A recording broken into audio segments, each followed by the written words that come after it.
Hi hello ನಮಸ್ಕಾರ ಬಂಧುಗಳೇ. ಇತ್ತೀಚಿನ ಕಾಲದಲ್ಲಿ ಈ ಥರ ಬಿಸುಕಲ್ಲು ಶಾಸ್ತ್ರಕ್ಕೆ ಮಾತ್ರ ಮನೆಯಲ್ಲಿ ಇಡೋದಾಗಿದೆ. ಆದರೆ ನಮ್ಮ ಮನೆಯಲ್ಲಿ ಈ ಬಿಸುಕಲ್ಲು ಇನ್ನೂ ಸದ್ದು ಮಾಡುತ್ತೆ. ಬಂಧುಗಳೇ, 76 ವರ್ಷದ ಅಮ್ಮ ಇವತ್ತು ನೋಡಿ, ಇವತ್ತಲ್ಲ ತಿಂಗಳಲ್ಲಿ ಒಂದೆರಡು ಬಾರಿ ಆದರೂ ಈ ಥರ ಬಿಸುಕಲ್ಲಿನಿಂದ ಜೋಳದ ನುಚ್ಚನ್ನು ಒಡೆದು ಇವತ್ತು ಮೊಮ್ಮಗಳಿಗೆ ಅದರ ಪರಿಚಯವನ್ನು ಮಾಡಿಕೊಡ್ತಾ ಇದ್ದಾರೆ.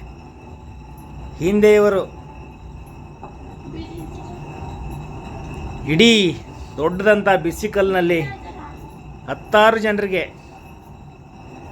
ಜೋಳ ಗೋಧಿಗಳನ್ನು ಬೀಸಿ ಮನೆಯಲ್ಲಿಯೇ ಬೀಸಿ ಅದನ್ನು 10 ಜನರಿಗೆ ರೊಟ್ಟಿ ಚಪಾತಿಯನ್ನು ಮಾಡ್ತಿದ್ರು.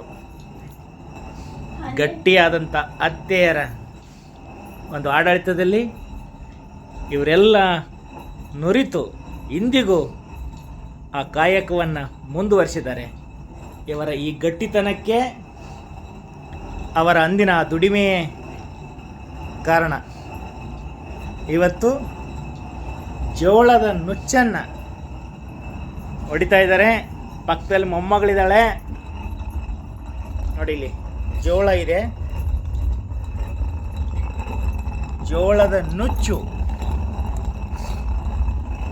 ಇದ್ರ ಮುಂದೆ ಎಂಥ ಕ್ವಾಲಿಟಿ ರೈಸು ಬೇಕಾಗಿಲ್ಲ. ಈ ಜೋಳದ ನುಚ್ಚನ್ನು ಮಾಡಿ ಮಜ್ಜಿಗೆಯಲ್ಲಿ ಹಾಕಿ ತಿಂತಾ ಇದ್ರೆ ಇಡೀ ಪ್ರಪಂಚವನ್ನೇ ಮರಿಬಹುದು. ನೋಡಿ, ನಮ್ಮ ಅಮ್ಮನ ಮಾತಾಡ್ಸೋಣ ಈಗ. ನಿಲ್ಸ್ತಾರ ಅದನ್ನ. ಹಾಂ, ಈಗ ನಿಮ್ಮ ಮದುವೆಯಾಗಿ ಬಂದಿದ್ದಲ್ಲ ಹೊಸದಾಗಿ, ಅವಾಗ ಏನು ದಿವಸ ಬೀಸ್ತಿರೋ ಎಷ್ಟು ಮಂದಿಗೆ ಬೀಸ್ತೀರಿ? ನೈಸಕನಾಗ ಎದ್ದ 3 ಗಂಟೆಗೆ ಜೋಳ ಬೀಸೋದ, 3 ಗಂಟೆಗೆ ಎದ್ದು ಜೋಳ ಬೀಸೋದು, ಆಮೇಲೆ ಗೋಧಿ ಬೀಸೋದು, 6 ಗಂಟೆ ತನಕ ಅದು ಕೆಲಸ ಮಾಡೋದ. ಆಮೇಲೆ ಸಗಣಿ ಕಸ ಎಲ್ಲ ಮಾಡಿ ದನಗಳ್ದ ಎಮ್ಮಗಳ್ದೆಲ್ಲ ಸಗಣ ಕಸ ಎಲ್ಲ ಮಾಡಿ ಆಮೇಲೆ ಹಾಲು ಕರೆದು ಮನೆಯೆಲ್ಲ ಕಸ ಗುಡಿಸಿ ಎಲ್ಲ ರೊಟ್ಟಿ ಬಡಿತಿದ್ರಿ. ಆಮೇಲೆ ಸ್ನಾನ ಮಾಡ್ಕೊಂಡ ರೊಟ್ಟಿ ಬಡಿಯೋದು. ರೊಟ್ಟಿ ಬದ್ನಿಕಾಯಿ ಎಣ್ಣೆಕಾಯಿ ಮೊಸರು ಚಟ್ನಿ ಪುಡಿ ಹಾಕೊಂಡ ಬಿಸಿ ಬಿಸಿ ರೊಟ್ಟಿ. ಅವಾಗ ಟೀ ಇಲ್ಲ ಕಾಫಿ ಇಲ್ಲ, ಬಡದ್ ಮಾಡ್ತಿದ್ರ ಕೈ ಮೇಲೆ ರೊಟ್ಟಿ ಬರ್ತಿದ್ರ ಬರುತ್ತೆ. ಅವಾಗ ಕೈ ಮೇಲೆ ರೊಟ್ಟಿನ ಮಾಡೋದು. ಬಡದ ರೊಟ್ಟಿ ಯಾರು ತಿನ್ಲತ್ತಿದ್ರು. ಹೆಣ್ ನೋಡಕ್ ಬಂದಾಗ ಅದನ್ನೇ ಕೇಳ್ತಿರ. ಎಲ್ಲ ಕೈ ಮೇಲೆ ರೊಟ್ಟಿ ಬರ್ತಾವ ಕೇಳ್ತಿದ್ರು. ಆಮೇಲೆ ರೊಟ್ಟಿ ಕಲಿಯೋದು. ಕೈ ಮೇಲೆ ರೊಟ್ಟಿ ಸೇವೆ ರೊಟ್ಟಿ ಊಟ ಮಾಡ್ಲತ್ತಿದ್ರು. ಬಡದ ರೊಟ್ಟಿ ಯಾರು ತಿನ್ಲತ್ತಿದ್ರು. ಅದೇ ಹೆಣ್ಮಕ್ಳಿಗೂ 3 ಹೊತ್ತು ರೊಟ್ಟಿನೇ. ನಾಷ್ಟ ಇಲ್ಲ ಏನಿಲ್ಲ, ಬರೀ ರೊಟ್ಟಿ, ಕಾಫಿ ಇಲ್ಲ, ಟೀ ಇಲ್ಲ, ಏನಿಲ್ಲ. ಬರೀ ರೊಟ್ಟಿ ಪಲ್ಯ ತಿನ್ನೋದು, ಬಾಕ್ಸ್ ಕಟ್ಕೊಳ್ಳೋದು, ಬುತ್ತಿ ಕಟ್ಕೊಳ್ಳೋದು, ಎಮ್ಮೆ 2 ಹೊಡ್ಕೊಂಡ ತೋಟಕ್ಕೆ ಹೋಗೋದು, ಎಮ್ಮೆ ಮೇಯಿಸೋದು.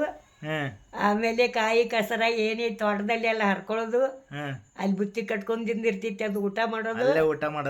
ಅಲ್ಲೇ ಊಟ ಮಾಡೋದು. ಮನೇಲಿ ಏನ್ ತಿನ್ನೋದಿಲ್ಲ. 12 ಗಂಟೆಗೆ ಅಲ್ಲೇ ಊಟ ಮಾಡೋದು. ಆಮೇಲೆ ಸಾಯಂಕಾಲ 4 ಗಂಟೆಗೆ ಮನೆಗೆ ಬರೋದು. ಮನೆಗೆ ಬಂದ ಮತ್ತೆ ಕಸ ಗುಡಿಸಿ ಎಮ್ಮೆ ಹಾಲು ಕರೆದು ಮತ್ತೆ ಅಡಿಗೆ ಮಾಡೋದು, ರೊಟ್ಟಿ ಬಡಿಯೋದು. ಅವ್ರ ಮನೆಗೆಲ್ಲ ಎಷ್ಟು ದಿವಸ ಹೋಗ್ತಿದ್ರಿ? ಅಯ್ಯೋ, ತವ್ರ ಮನೆಗೆ ನಾವು 6 ತಿಂಗಳಿಗೆ ವರ್ಷಕ್ಕೆ ಒಮ್ಮೆ. ಅವಾಗ ವರ್ಷದಾಗ ಒಮ್ಮೆ ಹತ್ತಿದಳ ಹಂಗಿದ್ಲನೆ. ಅವ್ರ 4 ಮಂದಿ ಹೊರಗಿತ್ತಾರ, ನಾವ್ ಲಾಸ್ಟ್ ಅದವ್ರ. ನಾವೆಲ್ಲ ಕೆಲಸ ಮಾಡೋದು.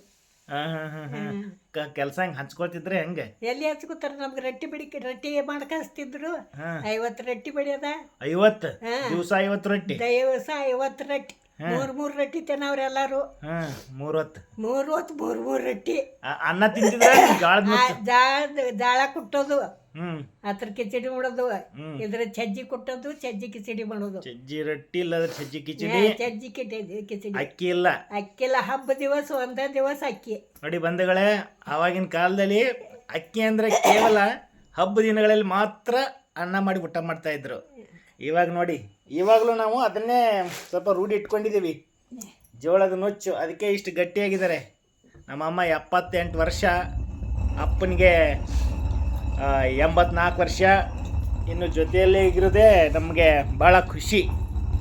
ಇವರಿರೋದ್ರಿಂದ ನಮಗೂ ಆಗಾಗ ಈ ಜೋಳದ ನುಚ್ಚನ್ನು ಸವಿಯುವ ಸಂಭ್ರಮ ಸಿಗುತ್ತೆ. ಇವತ್ತು ಜೋಳದ ನುಚ್ಚನ್ನು ಬೀಸ್ತಾ ಇದ್ದಾರೆ. ಬಂಧುಗಳೇ, ತಾವು ಇದನ್ನು ತಮ್ಮ ಜೀವನದಲ್ಲಿ ರೂಢಿಸ್ಕೊಳ್ಬೇಕು ಅಂತ ಕೇಳ್ಕೊಳ್ತೀನಿ. ಆರೋಗ್ಯವೇ ಭಾಗ್ಯ.